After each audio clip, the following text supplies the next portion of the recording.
8 ঘন্টা বেশি আলোচনার প্রস্তাব দেওয়ার কারণে ট্রেজারি বেঞ্চ অর্থাৎ সরকারি দল থেকে আমাকে খুঁটা দেওয়া হয়েছে এই সংসদের ভিতরে। আমার জন্মস্থানের কথা আমি বলতে পারি না।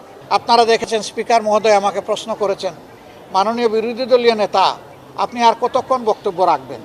আমি বলেছিলাম সারা রাত দিলে আমি রাজি আছি। তো সারা রাত তো আমাকে দিবে না।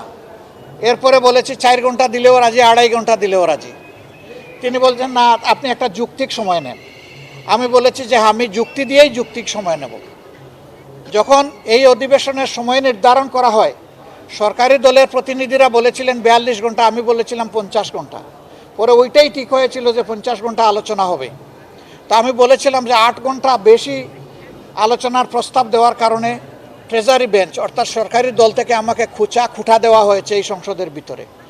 যখন খুঁটাই খাইলাম তখন পুরো সময়টা কি আমার পাওনা নয়? সেই হিসাবে তো 8 ঘন্টা আমার বক্তব্য রাখার কথা। ঠিক আছে, আমি এত সময় রাখবো না, আমি শেষ করে দিচ্ছি। আরও 3টা জিনিস আমার বক্তব্যে আসা উচিত ছিল বলে আমি মনে করি। একটা হচ্ছে ভুলার উন্নয়ন। আমি ভুলার উন্নয়নকে ভুলার উন্নয়ন হিসাবে দেখি না। আমি ভোলা জেলার উন্নয়নকে বাংলাদেশের উন্নয়ন হিসাবে দেখি। আল্লাহ রাব্বুল আলামিন এখানে এত নিয়ামত খনিজ সম্পদ দিয়েছেন, যদি এইটাকে আমরা সঠিকভাবে কাজে লাগাতে পারি, এর উন্নয়ন করতে পারি, গোটা বাংলাদেশের চেহারা বদলে যাবে ইনশাআল্লাহ। ভোলা বাংলাদেশ থেকে একটা বিচ্ছিন্ন এলাকা।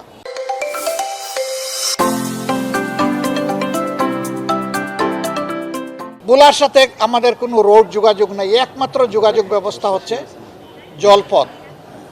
আমরা সেই দাবিটা তুলতাম, কিন্তু সময়ের অভাবে আমি পারি নাই।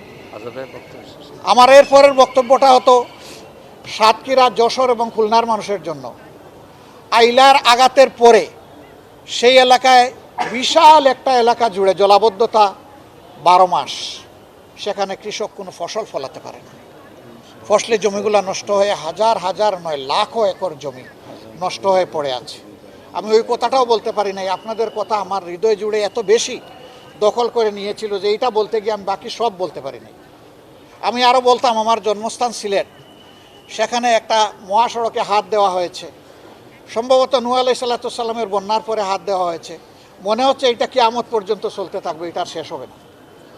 মানুষের দুঃখ দুর্দশা সেখানে ব্যাপক। আমি এইটার কথাও বলতে পারি না, আমার জন্মস্থানের কথা আমি বলতে পারি না। আমি মনে করি যে আমি আপনাদের প্রতি সুবিচার করার চেষ্টা করেছি, কোনো ihsan করি নাই, কোনো দয়া করি নাই। এটা একজন জাতীয় দায়িত্বশীল নেতা হিসেবে এটা আমার উপর আপনাদের পাওনা। আমি ইনশাল্লাহ আপনাদের সাথে আমি এবং আমাদের সংগঠন আছে, আমরা থাকব।